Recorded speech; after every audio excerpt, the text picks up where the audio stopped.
Welcome to the Odd Moms on Call, the podcast where we get real. Real moms, real talk, real impact. Join our diverse panel of moms from across the U.S. and Canada as we unpack the messy realities of raising kids in today's world. We're diving deep into how politics, policies, and culture shape our lives. And most importantly, we talk to our kids about it all. Get ready for honest, unfiltered, insightful, and sometimes odd revelations as we make sense of the world, one conversation at a time. Oh, hey, you're back with Odd Moms.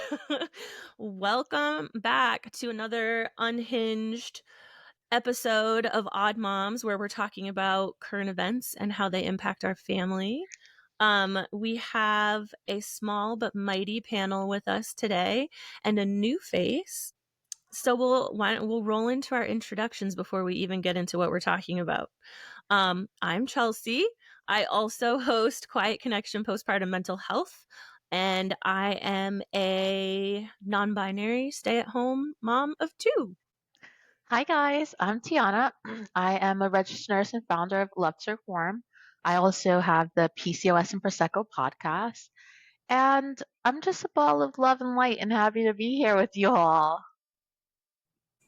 Hi, I'm Lindsey, and I am a stay-at-home mom to one and a part-time caregiver to a young woman with Down syndrome. And I have a TikTok account where I talk about all things family and maternal mental health. So you can check me out on TikTok at bigsister.irl. Hi, everyone. I'm Brittany Chidley. I'm a licensed psychologist and mom of two. I have a private practice in San Diego, and I'm also a co-host on the podcast And We Feel. And I am aiming to decrease the stigma about discussing our emotional well-being with or without a diagnosis. And I am so delighted to be here. So thank you for having me. We are so super excited to have Brittany. We love adding new voices and new faces to our panel. So thank you for joining us today. Today, we're going to be talking about race and privilege and why it is so important to have these types of conversations with our family. Race and privilege are two words that can spark some big feelings and even bigger conversations, which is what we're here for. So today we're going to unpack what privilege means, why denying it can be just as harmful as overt racism, and how we talk to our kids about all of it without shame or guilt or sugarcoating. So yeah, and as always, we recognize that we're gonna feel our feels and we're gonna have our opinions, but that's what we're here for. Just like we talked about last time, the table, we need the table. We've got our hands and our claws dug in so that we can all keep that table and have a seat at it. So I guess we're gonna roll right into it. So I think we all have kids of varying ages and also like various spicy / sparkly / all of the above. At what age has race or privilege come up in your household? Is that a topic that has come up with your kids at all? So my kiddos, like I said, I have a 4-year-old and then I have a 13-year-old. So there's kind of a big space there. And with my 4-year-old, there haven't been as many instances. I will say we are from a very predominantly white community. So really, as her parent, it's been my job to introduce her to a variety of people. So I really try and bring those things into our house. We do live closer to the St. Louis area, so I do have some ability to go out and take her out to events where she can experience other cultures and things of that nature. So for us, we're kind of in that stage where she hasn't gone to school yet. She doesn't do a lot of activities. So we're kind of in that stage where I know she needs to see people outside of her home.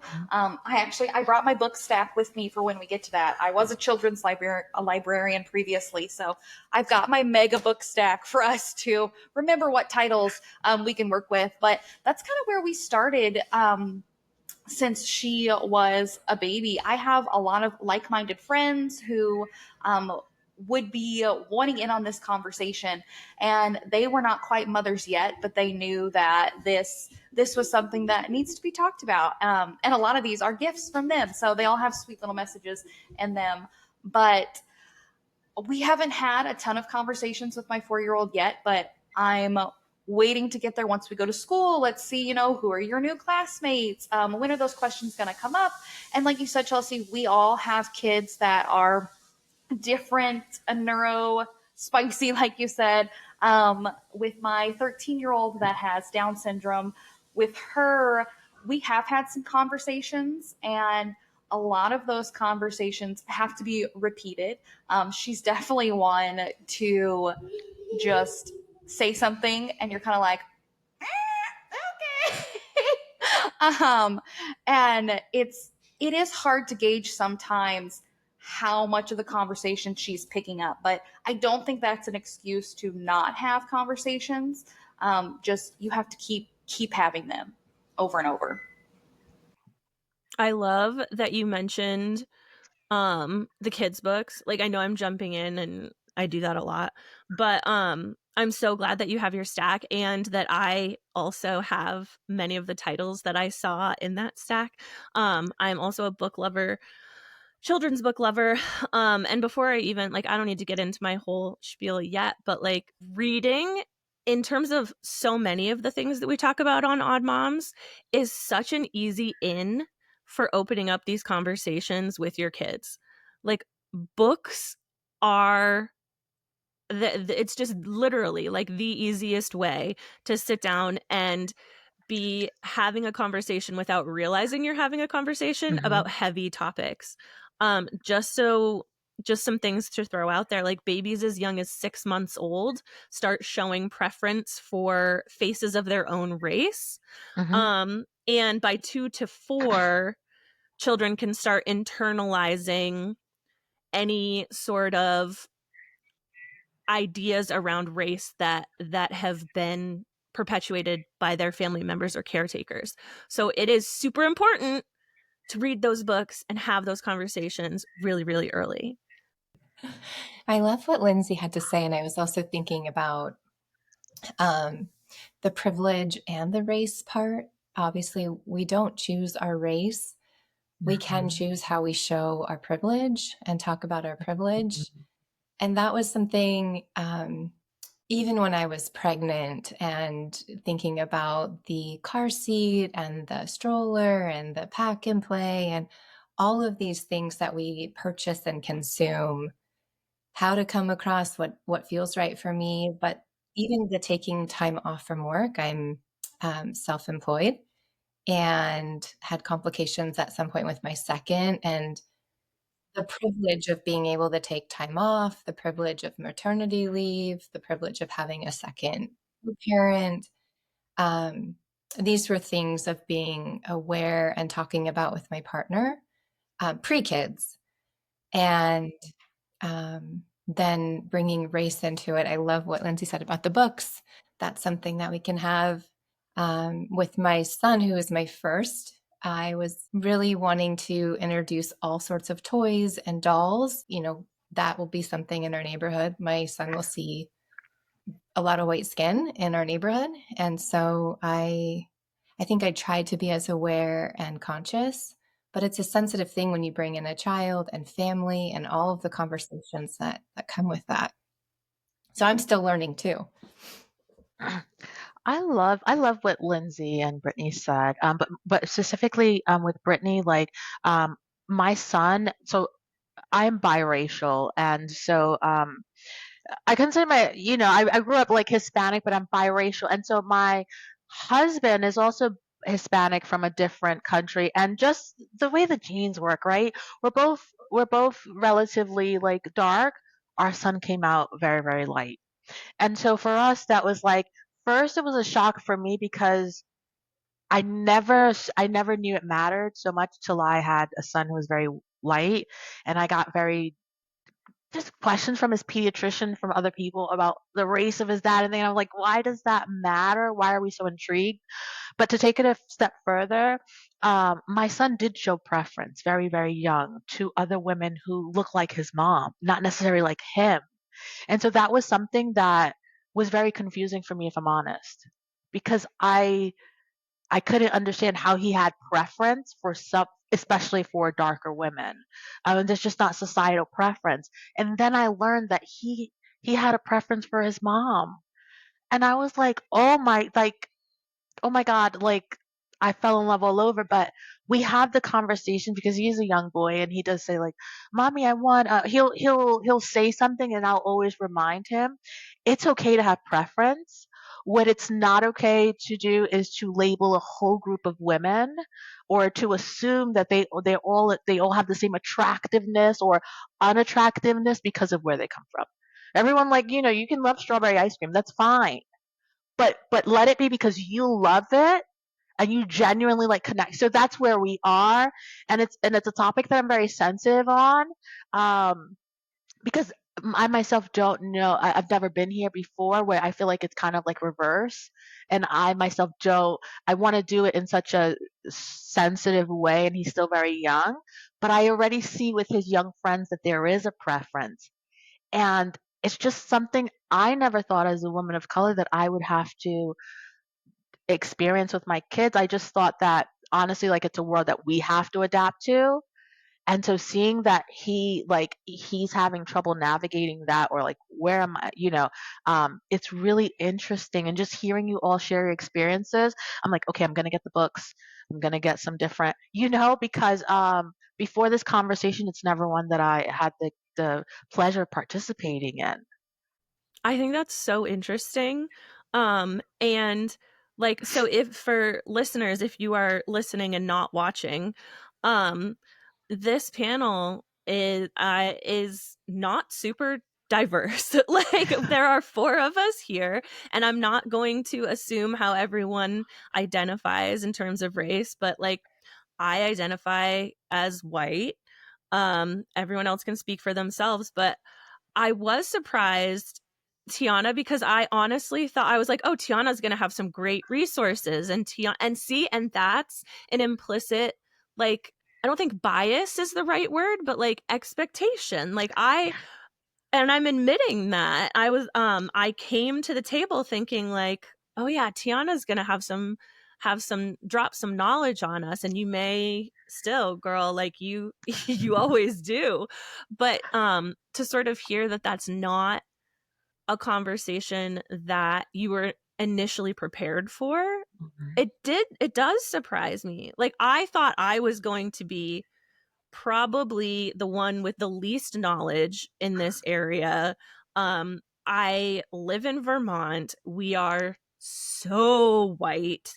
We have very, very little diversity. We're often made fun of in different like media things because of how white we are. We're white and we're progressive, so we're all just apparently like pot smoking hippies up here. Oh, and we're all gay. But I was like, okay, that's not a perspective that I have any sort of background in terms of experiencing racial bias, or I will say um privilege is something that I have thought about for a long time. And today we're talking about how race and privilege sort of are interwoven and interconnected.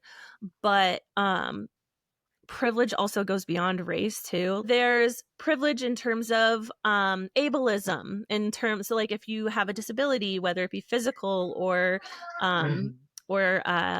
a mental health struggle or a cognitive disability, there's privilege obviously in terms of race. There's privilege in terms of just where you were born. um and today we are going to focus on how race and privilege sort of intersect. But yeah, in talking about our personal experiences, the same kind of as Lindsey was saying, like, my daughters don't really know a lot of kids of other races. I think in my oldest daughter's preschool class, there was only one child of color. But because I worked in education prior, um, a lot of those books that Lindsey had, and I can't wait for her to share them later, I had on my shelves because I understood the importance of having representation. So both my kids have grown up with books that have characters from all over the world, all different skin colors, all different ethnicities. And then I have not had the privilege discussion yet, but we're like inching towards it. And it's odd the way that we're inching towards it. It's because of the state of our country right now. And so it's, for us, it's not necessarily a race thing. It is how the changes in our government and in the people in power, how they're impacting us and how we are at a disadvantage where we weren't before. Our circumstances have changed. And so my oldest is starting to ask questions like, well, why do we get help with this? Or like, why does this family get to do this and we don't get to do that? So we're kind of having conversations about like, well, because this is just our family works this way and other families work different ways. I'm starting to ramble, but I think it kind of weaves perfectly into our next segment if Lindsey wants to take it away. Yeah, let's take a look. So let's take a look here at, have you ever had a moment where you realized that your kid had a level of unearned advantage? Does anybody have something for that? So going along the lines of what I was just saying, our circumstances have changed since having my youngest daughter. Lots of things changed. So my oldest, who is almost 10, more than half of her life, she came from a family with two working parents, two like white working parents who had a little bit of disposable income. We had student loans, so disposable income, I mean, we had a little bit, but she never wanted for anything. We didn't go crazy, but she never wanted for anything. And when situations changed and I had my youngest and I became disabled and I couldn't work anymore, and our financial situation changed, the way that our family dynamics changed, she started to notice. She's like, what questions like, well, why can't if she sees a toy she likes, why can't we get that? Why can't we just go buy that? We don't need that. And saying like, okay, but like, can't we just go buy it anyway? Or if she wants to sign up for a camp or something, like, why can't I go to that camp? It's like, well, because that's a need. That's a want. That's not a need. And having to explain to her too, like, she'd be like, well, why does Jessica get to go to camp, but I don't get to go to camp? And it's her kind of unlearning the privilege that she had and that we had and that we didn't even realize we had. And now having to talk about like, okay, there are wants versus needs in life. And right now we need to focus on the needs. And that goes deeper, obviously. I'm thinking of a YouTube video, and if you guys have seen it, I saw this back in my college days, I think. And they line up this huge group of people and they say like, okay, take 3 steps forward if you were born to 2 parents. They say, okay, take 2 steps forward if you identify as white or Caucasian. Take 2 steps forward if you graduated college. And it shows you how all of these privileges that you didn't necessarily, or you didn't choose where you were born or who you were born to, or if you could afford to go to college, those weren't choices that you made, but how those factors impact your privilege. So that may have been confusing and rambly, but those are the 2 things that come to my mind when we're talking about privilege. I resonate a lot with what you were saying there, Chelsea. Just with even though the other child that I take care of part time, she is my niece, she is my brother's daughter. But I do take care of her part time. And that is where I have had some conversations with my 4-year-old on the privileges that she has, because my 13-year-old was born to teenage parents. They were 16 and 17 when they had her. And unfortunately, she was born to teenage parents that have been in active addiction since they were teenagers. So for 13 years. And and she's been abandoned by both of them on and off.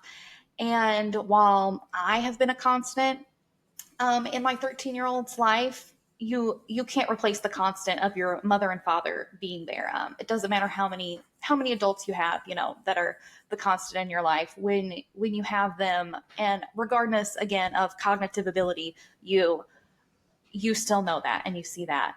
And I've had some conversations with her, with my 4-year-old, when my 13-year-old is upset, or she, doesn't understand, like, why, she got to see her mom for a day and then all of a sudden she's gone again. And I personally struggle sometimes realizing that I have been able to give my 4-year-old so much privilege that she has again, I identify too as white, Chelsea, like you said.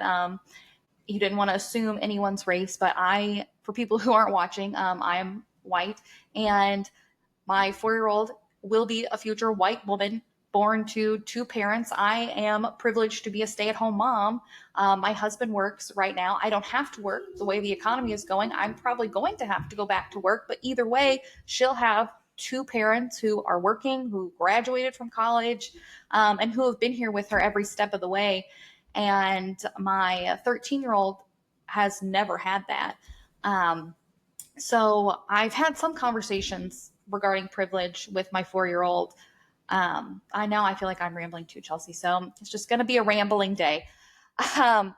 And two, sometimes I personally feel that guilt that while my 13-year-old has a guardian, her maternal grandmother is her guardian, and she takes great care of her. She lives in an older trailer in a neighborhood. I live in a nice house, and I take care of her part-time. She's here. I'm doing what I can in this moment. But they have very different lives, even though when they're here in my house, they get to have the same life. So it's an interesting dynamic that I know as my 4-year-old grows, that she's going to continue having more and more questions about. And that's a small conversation that we're starting now. Thinking about raising kids and young ones, it's developmentally appropriate for children to think that the world revolves around them, right? And then we give different children different permissions, and asking certain children to be more obedient or follow rules, while other ones get more permission to have certain behaviors.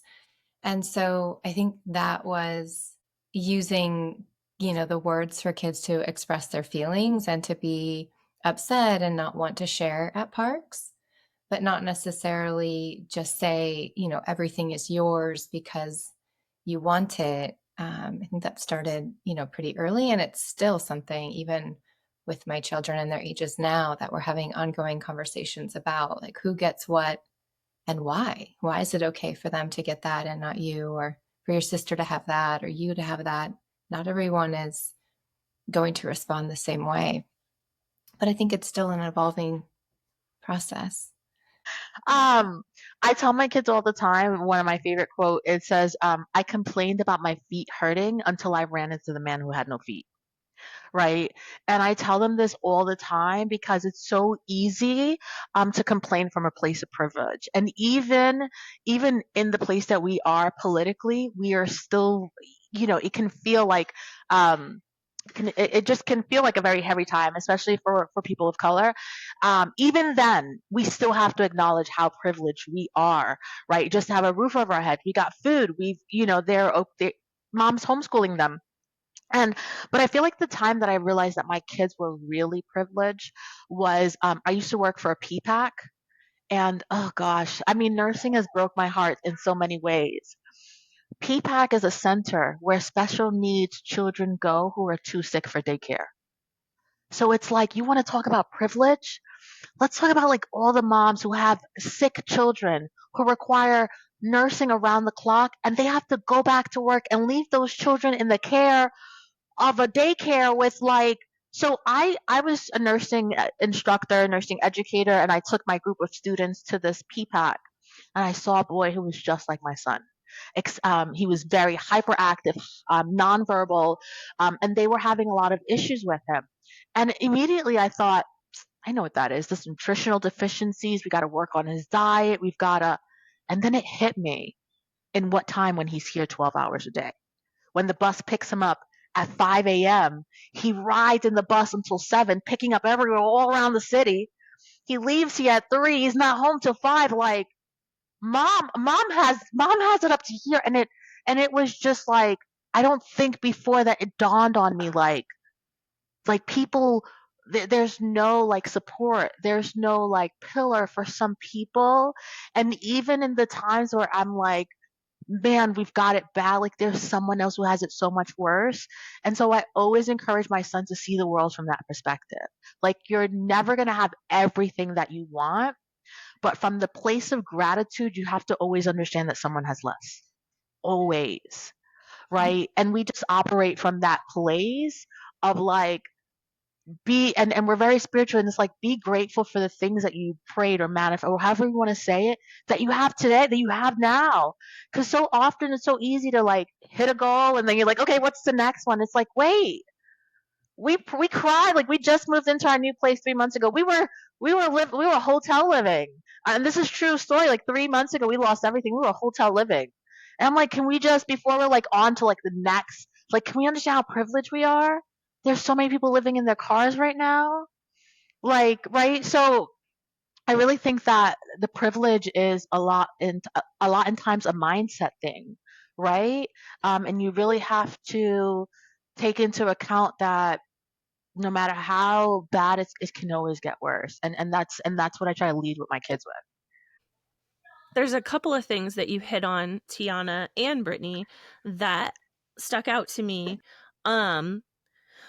One of them is, I feel like it's a cultural thing for us too, to have that mentality of like, oh, well, it could always be worse. Like, it could always be, and I love the sentiment behind that. And I understand like what you're getting at with your son, but I also feel like at times that can be like really challenging, especially for kids, and for moms and parents in general, because you have to leave space to feel your feels, right? Like, there has to be a little bit of space sometimes to be like, this just fucking sucks. Like, this sucks. And that's okay too. But yes, I am it's empathy. At the end of the day, what you're teaching is empathy.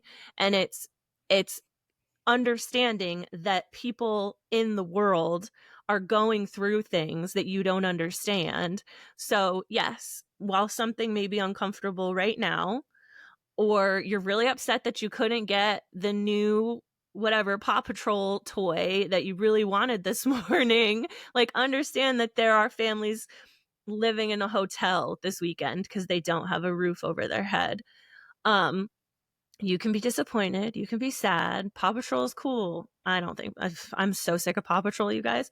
But like, you can be sad, you can be disappointed, but also realize what you do have, and things to keep in mind as we talk about this, and as we talk about, we're really leaning heavily into privilege here. Privilege, what it really means, is an unearned benefit. It is something that you have, or a circumstance. You didn't earn it, you didn't work for it, you just have it. You were born into it. And another thing that's important to talk to kids about when you're talking about privilege, and this is where my 9-year-old, like, the questions start coming, is it's not about being bad. it's not like like if you have more than someone else has, it doesn't make you bad. Because she would say like, well, I'm trying to think of a good example now. Of course, I can't come up with one. But she'd say like, oh, well, so and so couldn't have a birthday party, but I could have a birthday party, and that's not fair. And she's feeling down and bad about herself. And I'm like, no, it doesn't make you bad. It means that our situations are different. And it doesn't mean that so and so didn't have a great birthday, which Tianna just had a birthday. Happy birthday, Tianna. But so instead of instilling that shame, it's the empathy. It's the empathy that Tianna was talking about. It's the empathy, it's the understanding, and it's the willingness to fight the good fight to make sure that privilege doesn't define all of us. It goes back to equity when we were talking about equity a couple of episodes ago.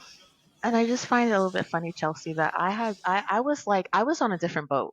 Like I was recording a different podcast from you. When you're like, you didn't work for, I'm like, that's what's the privilege I was talking about.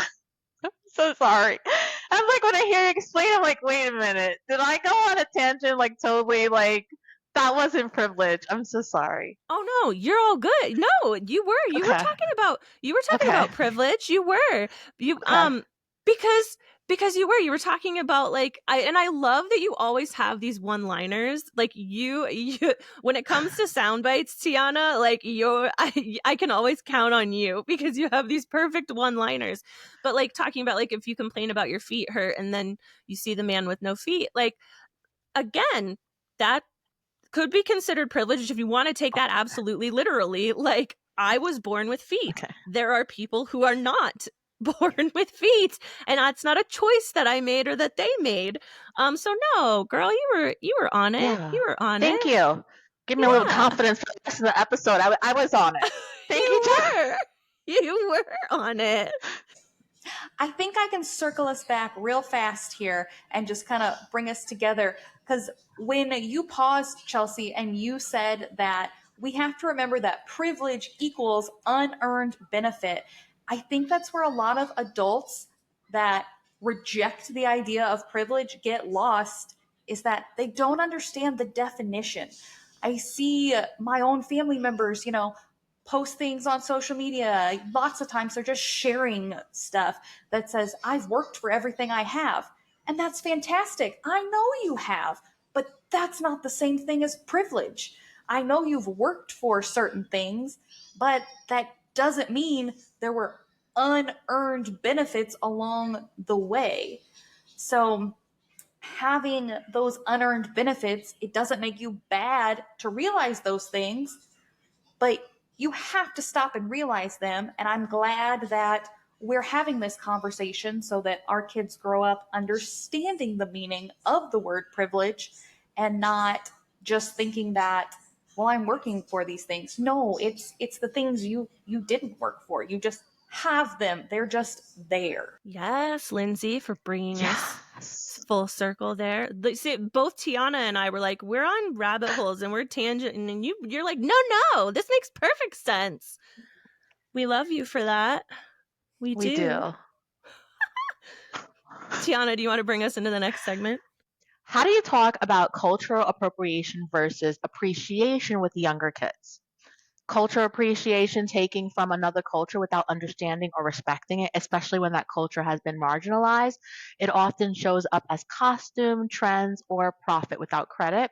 Think using someone's culture like a fashion accessory. And then cultural appreciation is respectfully engaging with the culture by learning about it, honor its meaning, and supporting the people that come from it. Think sharing space, giving credit, and staying curious without being careless. This is such a huge question, Tianna, and I'm so glad that you chose this one because I wanted to talk about it so bad. And I can't wait. I want to hear other people's opinions about this. But again, we've all recognized that we're of a similar age range here. We're all either millennial or elder millennial. And I don't know about you, but I am a proud Disney adult. I don't care. Oh my God, the amount of censoring of Disney that I grew up with that I am now like, oh yeah, we're not watching that in my house with my kids. Keep watching Pocahontas for the first time with your 4-year-old and being like, what is this? Yes, like It was this a is not horrifying what I experience. remember. Yes, we grew up with Pocahontas. We grew up with The Hunchback of Notre Dame. We grew up with Mulan. We like, and as kids, we I don't know about you guys, but like I felt empowered by some of those characters. I'm gonna be honest with y'all. I was all about Grandmother Willow. So like Pocahontas could do her own thing. I was all about Grandmother Willow. But like then as an adult, learning not only the real stories behind these movies, and again, this is just one example, but also the way that they just the dialogue. If you just had the script alone of these movies and you were looking at it today, it would never make it past your desk. It's like, what in the world? They are racist, they are sexist, they are, and I know that there are going to be people that are going to say, well, it was the times. They were different times. They were different times. But yeah, we're making the decision now, my husband and I, and it's not just Disney movies, it's books, it's just Halloween costumes, it's things like that. It's like, no, that's actually not appropriate. Or that's actually offensive to an entire culture. And how do you explain that to I have a 9-year-old and a 3-year-old. Luckily the 3-year-old isn't really there yet, but the 9-year-old having to be like they're talking about I want to hear your guys' opinions about this too, but like when they don't celebrate Christopher Columbus Day at school anymore. In Vermont, we celebrate, well, at least in our school district, we celebrate Indigenous Peoples Day. And so having the language around that and not saying like the Indians and the Pilgrims. And so yeah, like so big overarching Disney movies / holidays are where we see a lot of cultural appropriation and cultural appreciation and opportunities to talk about that. What about you guys? A lot of the same with you there, Chelsea. And like you said, we're all around the same age. So it's hard to remember, my kiddo might see pictures of me in my Indian costume from the 4th grade play. And she's like, oh, I want to do that. And I'm like, I don't think you're going to be doing that. And at the time when she's seen that, she's a little younger, so it's more just things are a little bit different now, and that's just not a costume that is appropriate for you to wear. So that's just kind of where we stop the conversation then. So, but where I feel like I could go with it more now, and she's going to be entering school, is I can build on that, like you said before, reading books. And I'm going to grab one of my books because something that my 4-year-old does mention is seeing other people's hair, and we have hair love. And sometimes she will see someone with hair unlike hers. We have fine, thin, straight hair, and she will see lots of curly hair, and she'll be like, oh my gosh, can I do my hair like that? She's like, I want hair like that. And I'm like, well, one, honey, it's just not going to look like that. That is just never going to happen. So if she has questions like that, we have read this book. We love this book. And we talk about how, people are different, and it's okay to love that. It's okay to appreciate them, but you're not going to look like that. And we're also not going to try and look like that. We're not going to try to, be them, but we can really appreciate them. So that's just kind of the basic conversation at 4 that we've had about that. And with the help of Hair Love. I'd have to echo, Chelsea, what you were saying about Disney and just being in utter awe of taking a over decade break from Disney and then coming back to Pocahontas and the Jungle Book. Horrible, like what we see. And now having conversations of maybe I needed to preview these Disney movies in advance so I was more prepared for the conversations with my kids. But it was, maybe a sign of growth, but also just why has it taken us so long? I can totally relate to that. My kids have like special interests where they're not really like on the Disney train, which I'm grateful for that. I did have that. I tried to watch a movie with my daughter, and I was like, "Oh wait, I was it was Shrek," and there were like some little jokes that I promise I had never heard before, and I was mortified. But the way that we try to show appropriation, we homeschool, so I believe that food is love. I believe it's a universal language. And before I even did my coaching business, I was doing a chef's business because that's how I changed my son's life. It was through our nutrition. So the way that we try to appreciate other cultures is when we're learning about another culture, we try to emulate the foods that they make, right? We try to like we live in South Florida, so we have like a Mexican market, Brazilian market, Indian market, everything, and we really try to get into it. We try to go to the supermarket, pick out the ingredients, talk to the people.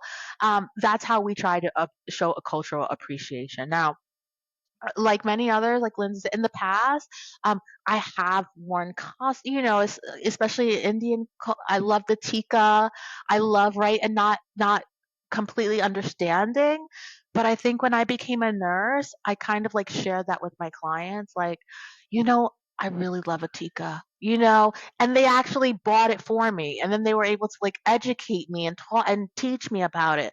So I think that appropriation is like a fine line that you can, but I think that if you really have like genuine love and curiosity, and you do it from a place of like really wanting to understand and be a part of it, that the love is shared, right? Because I never have an issue. Um, Yesterday we were at the pool and these people had like these bags of milk in a Ziploc bag, but it was sealed, and they gave it to my son, and my son was like, and I was like, what? They were like, oh, it's a Brazilian treat, and I told them, okay, we'll go to the Brazilian market and we're gonna learn about it and we're gonna try, and that's gonna be our way of trying to appreciate a culture that we don't know much about. I love that so much. And it relates to what Lindsay was saying as well, in terms of like, you can appreciate like your daughter appreciating different textures of hair and things like that. Um, and I think just like you said, Tiana, like food is Mhm. such a universal language, but so is hair, so is fashion, so is just these things that may seem mundane are excellent ways to learn. And it's the curiosity, I think, that distinguishes between cultural appropriation and cultural appreciation.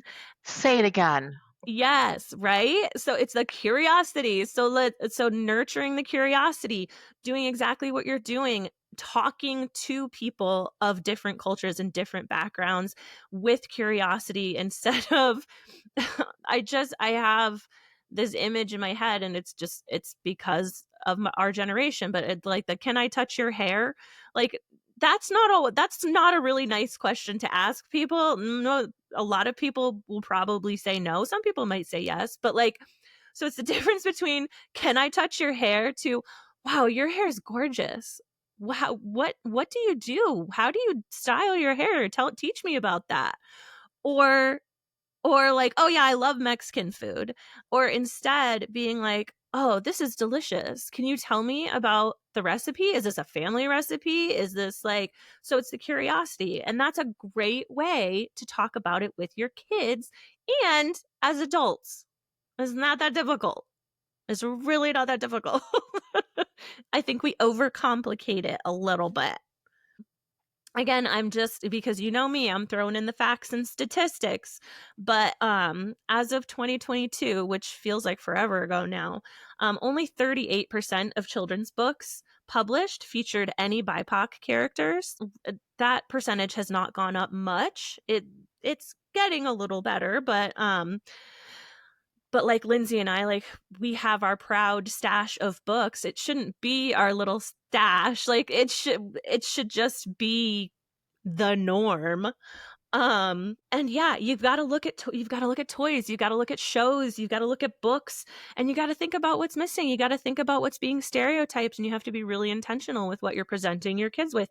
It doesn't mean you need to shove race and privilege down their throats. It doesn't mean you have to we're watching this show because it has an all Hispanic cast and we're not going to watch this other show, but it's more like, hey, that like perfect examples on Netflix. If you guys haven't watched them, you need to. But so Kipo, there's a show called Kipo, and it's great for like the 5 to 9 age range.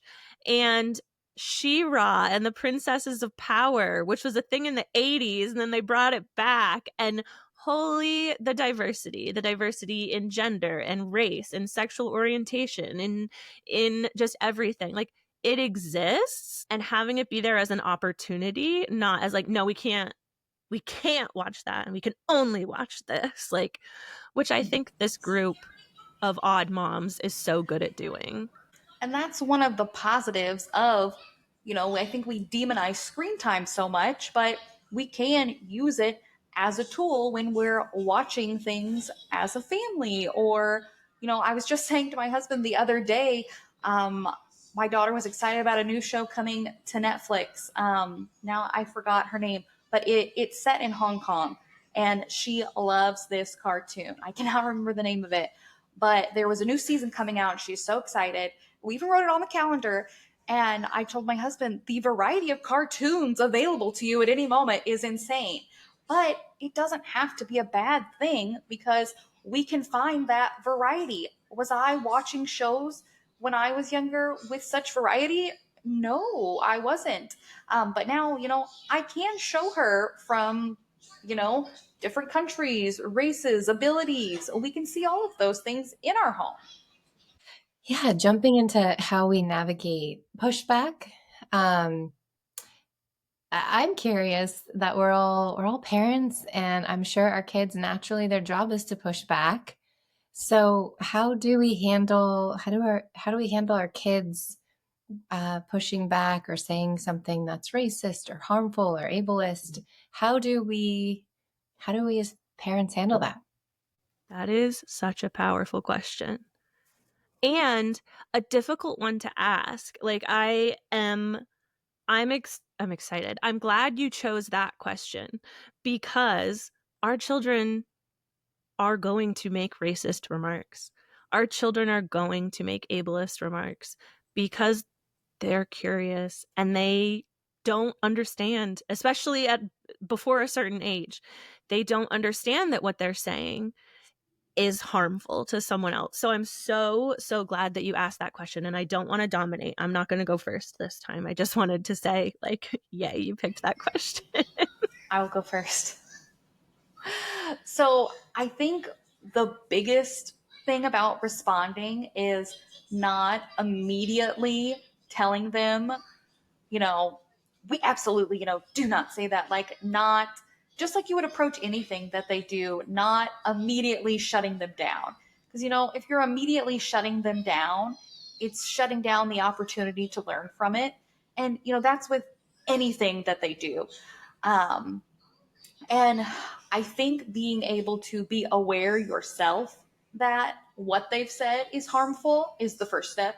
Second step, not getting overly responsive to it and leaving that room to have the conversation about it. And then thinking about it yourself, and, where did they maybe hear that? Where did it come from? And just having a little bit of reflection there. Have they heard you and maybe another adult making a joke you shouldn't have made?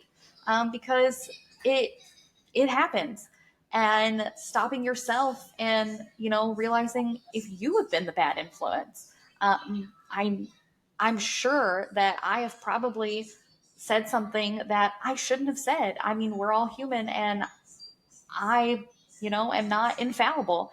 And I may have made a remark that I didn't realize at the time was something that was harmful. And you're always learning, you're always growing. You need to check yourself too in that. Luckily, with, like I said, having a 4-year-old, there hasn't been anything, that huge, other than, just maybe commenting on an appearance and having, a conversation around it. I have had my 13-year-old say that she didn't want a specific doll. There was a black Barbie, and she's like, I don't want that one. And I, just asked her, I was like, why? And she just said, I don't like that one. And we just had a very basic conversation with her around what it was. specifically. And like I said, sometimes it is tougher, but I don't think it means just because she has different cognitive abilities that we don't have any discussion whatsoever. But I think we just have to be open to realizing that we're not infallible in being an impact on the things that they're saying, and then not having an aggressive response when they're making those mistakes. So we can learn together. I definitely want to piggyback on what Lindsay said because I totally agree, and I haven't had the experience yet. But when it does come, I think that I'm going to carry myself like Lindsay said, with a lot of curiosity, just to understand, because I think that our kids are sponges, and when you raise your kids, and we all know, like on this call, I know that you guys are like amazing people. You know that you have amazing children. You know they have amazing values, right? And so from that perspective, I would just get really curious, right? A lot of times they repeat things without understanding the intention or the emotional damage behind what they're saying, right? And I never want them to feel like mommy is not a safe place, right? I want my kids to know if you did something, mommy's coming to like hide the body with you. Let me, just kidding, maybe not. But you know what I'm saying? But like I want to have that relationship with them where even in their wrongdoing, even if you stand by it wholeheartedly, explain it to me like I'm 3 years old. Explain to me where you came with that belief, what evidence in your life has justified that, so that I can understand how you came to that conclusion. Because there might be some times where I'm like, you know what, I don't completely agree, but I can see where you're getting to that conclusion, so let's discuss it. And I just think that as long as you create that space where that corrective conversation can happen, and you're extremely curious about where they got it from, because you know that it's not malicious, that's honestly the best way, like Lindsay said, that I would approach the situation with my kids, because I know that they've got a heart of gold, and that maybe in their attempt for connection, to be popular, to be, they might have picked up something that they thought was cool without really understanding the meaning behind. Even as an adult, I hear the other day I understood that the word, if to say something has chinky eyes, that was something negative that should not. And I was like, oh my God, as a woman of color, I say it, and I was like, wow, even at my big age, I am still unlearning. I am still like assessing my vocabulary. So I try to have like, and I will have that sort of like tenderness with them, right? Because I might have said it not even meaning anything negative by it. So the same thing. I was just going to say, I think in my worst moments of responding has been my own discomfort, not knowing or not knowing how to respond. And that being met with silence, like shh, or not now, or something that kind of shuts down the conversation because I'm uncomfortable. And then in my best moments, I've come up with more two questions to ask. Like, are you trying to tell me something? Or are you asking me something? And trying to figure out if that they've noticed something different and my child wants to tell me what they've seen, or they're trying to figure out and they're trying to ask me something. And I think that whole spectrum of either trying to shut it down or open it up really just stems from my own level of comfort. I love that though, and I love your willingness to be vulnerable in your response like that, because just like Lindsay said before, like we are all going to mess up. We are all going to mess up. The difference I think between this generation of parents and our parents and the generations before them is that we're willing to admit when we screwed up, and we're willing to admit it to ourselves, and we're willing to admit it to our kids. And even saying, like, it feels icky to say like I screwed up or you screwed up, there's nothing wrong with it. It goes back to curiosity. It goes back to everything Tianna was saying, Brittany saying, and Lindsay was saying. Everything comes from a place of curiosity. And like Brittany was just saying, are you trying to tell me something, or are you trying to ask me something? Are you trying to, it's all about learning more and digging deeper. The only place that I've faced this sort of situation is more from an ableist perspective and less about race. because our kid, just because of our family dynamics and just, I don't know, the way we are, like our bookshelves have always been filled with diverse books, and our toys have always had diverse cultures. Like all of my daughter's Barbies are from all over the world. And that wasn't necessarily intentional. It just happened that way. We liked their outfits, or we let whatever, you know what I mean? We followed the joy. So instead of a race perspective, I will have, like when my daughter was younger, my oldest daughter was younger, she would comment on people's bodies. And it was from a place of curiosity. It was, and she'd use the word fat. Like, why are they so fat? And fat wasn't a bad word to her. And I'm working on learning that fat is not a bad word. It's not. It's a thing you have, like fingernails. You're not a fingernail, but you have fingernails. Like a person is not, you have fat, and that's not a bad thing. So we talk about that. We talk about like, well, commenting on somebody's body or commenting on a part of someone that they don't have any control over or can't change in the next 30 seconds isn't something that needs to be mentioned. Because it can be harmful. Not silencing you. If you're curious, talk to me about it. Like, you don't have to, if you're curious, come and talk to me about it. Don't walk up to someone and say, why are you fat? Which I know all of our toddlers at one point has said something just like that. But so we have the conversation really about, and it goes back to race. It goes back to ability and disability and privilege. If it's not something that a person can change in 30 seconds, it's not something that we're going to be drawing attention to. And if you want to know more about it, ask me, and then we'll approach it together. My youngest, or my oldest, has been in therapy since she was 4. And one day we were in the waiting room and another child came in, and this child was very severely physically disabled, but not cognitively at all. So he had a super cool tricked out wheelchair. It was amazing. As a special educator, I was like, dude, where did you get that? And how can I get that for some of my students? But that's just where my mind was at.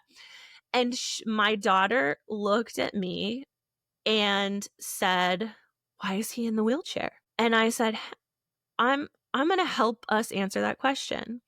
And I looked at this child's mom and I just said, hey, my daughter's curious to get to know your son.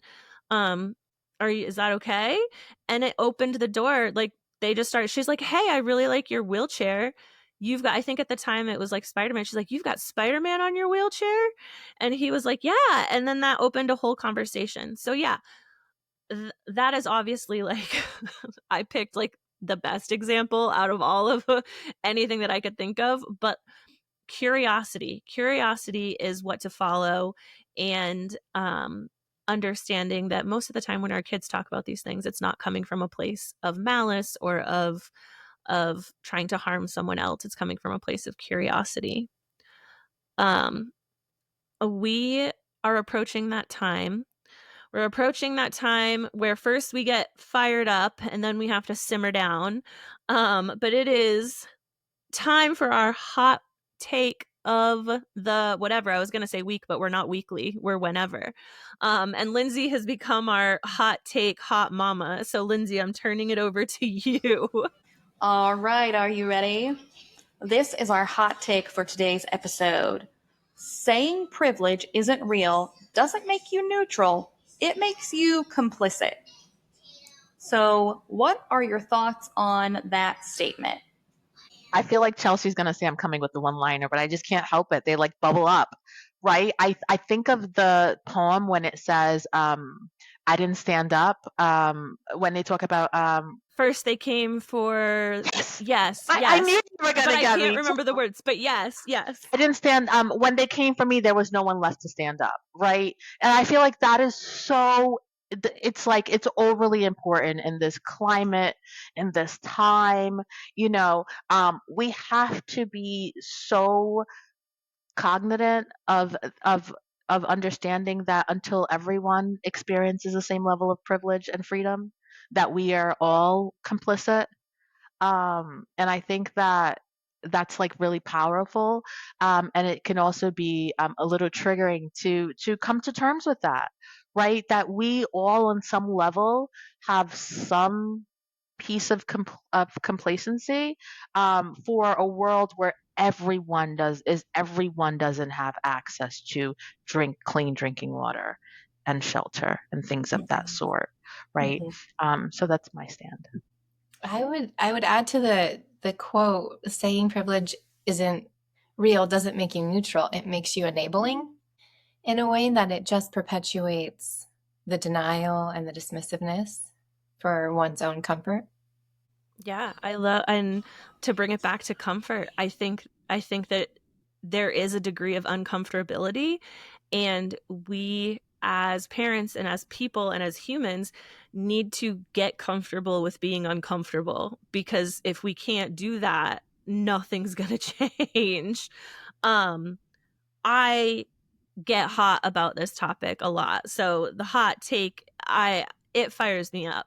I had a whole conversation with my husband, who is so well-meaning and probably one of the kindest white cis het males you'll ever meet in your entire life. Like, he understands his privilege and he understands that, but he to a degree, how do I word this delicately? There were things happening around him in his life, and things that were being said, and stereotypes that were being perpetuated, not by him, but by the people around him. And he didn't feel comfortable saying something. And I've never been the person that was uncomfortable saying something. My husband will tell you there's a dragon side to me, and then there's the normal side to me. And when I like feel injustice, the dragon comes out. So, and that's not always to my benefit, but so my instinct is always to ask questions and, if possible, educate. And so I'm talking to him and I'm like, well, what did you say? Like, people talking, some examples are like people being like, oh, well, teachers have it so easy. They have summers off and they have vacations, and they shouldn't, I don't know why they're complaining and why they feel like they need to be paid more and blah, blah, blah. And I said, well, what did you say? I mean, I was an educator for 10 years. I was like, what did you say? He's like, well, I didn't say anything. I didn't want to cause an issue. I was like, okay, you're allowing that rhetoric to continue. And even more recently, when he hears people talking about immigrants, and he hears people talking about people saying like, well, they're taking our Social Security. And when I say things like that, I think back to the meme of like, they're eating the dogs, they're eating the cats, like, but right, like spreading misinformation like that. And again, I said, what did you say? What did you say? And he said, well, I didn't say anything because I wasn't part of that conversation. And I was like, Ben, I understand that you're uncomfortable. I understand. But if you don't say, you don't have to go in there and be like, whoa, whoa, whoa, guys, like, hold up. Like, this is what, you got to stop talking like this. But you could say, hey, could you tell me a little bit more about what you mean by that? Or even like, oh, how did you come to that conclusion? Usually when you get people to think a little bit deeper, what comes out is, I don't actually know what I'm talking about. Or it's a bias that they grew up with. So yes, I 100% believe that if you don't acknowledge your privilege, and on a broader scale, if you don't acknowledge injustice and you don't say something, you don't probe deeper, you are complicit in continuing that behavior and that rhetoric.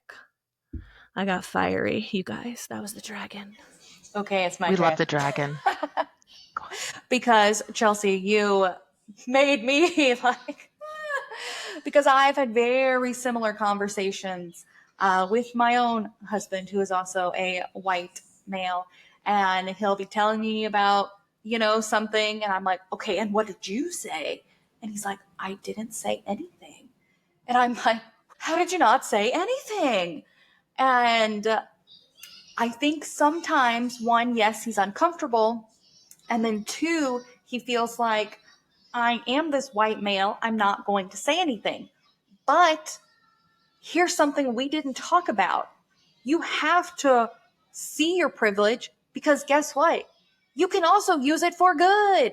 You can use your privilege and come from that place of amplifying other people's voices who don't have that privilege. You can also use it to share information, just like people who have a platform can use that to share resources and share people who are not getting that visibility. You can use your privilege for good. We said it's not bad. It's not inherently bad. It can be used for good. Use your powers for good. If you don't see it, you're saying, hi, I have this and I'm very happy to have it and I just don't really care. Honestly, that's how you feel about it. Yeah. I mean, I think that sums it up. We are at the point where we take off our odd mom mics, we set them down, and until we come back together again. But yeah, talking about privilege, it's not about shame. It's about honesty. It's about curiosity. Our kids are watching how we handle tough conversations with them and with others, and they're going to inherit whatever lessons we choose to model. So silence and denial, is that where we want to be? Or action? And us as odd moms, we're choosing action. We love to leave you with resources, and I'm going to summarize because there are so many and they are so good. But in terms of talking about race and privilege with your kids specifically, books for parents. So these are not books that you're going to be reading with your kids, but so you want to talk about race. And I am not going to offend by trying to pronounce this person's name, but it will be in the show notes. I'm horrible at pronunciation, so I will put it in the show notes. Check it out. Raising White Kids by Jennifer Harvey and Parenting for Liberation by Trina Green Brown. So those are some books for parents, books that you can read with your kids. Hair Love by Matthew A. Cherry, which we love, love, love. The Day You Begin by Jacqueline Woodson. Anti-Racist Baby by, I believe it's Ibram X. Kendi. That will also be in the show notes, but I have that book. All Are Welcome, which is another book I have by Alexandra Penfold. There's podcasts. There's Code Switch by NPR, which let everybody pray for NPR. And public broadcasting in general.